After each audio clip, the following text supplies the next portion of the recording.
National Weather Service has issued a severe thunderstorm warning for northwestern Sussex County in southern Delaware, southern Kent County in central Delaware, east central Caroline County in eastern Maryland, until 8 p.m.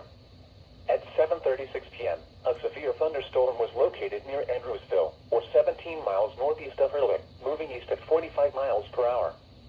This is a destructive storm for Andrewsville and Farmington. Hazard, 80 miles per hour wind gusts and quarter-size hail. Source, radar indicated. Impact, flying debris will be dangerous to those caught without shelter. Mobile homes will be heavily damaged. Expect considerable damage to roofs, windows, and vehicles. Extensive tree damage and power outages are likely. Locations impacted include Milford, Harrington, Ellendale, Andrewsville, Greenwood, Houston, and Farmington. This is an extremely dangerous situation with tornado-like wind speeds expected. Mobile homes and high-profile vehicles are especially susceptible to winds of this magnitude and may be overturned. For your protection, move to an interior room on the lowest floor of a building. This storm has the potential to cause serious injury and significant property damage.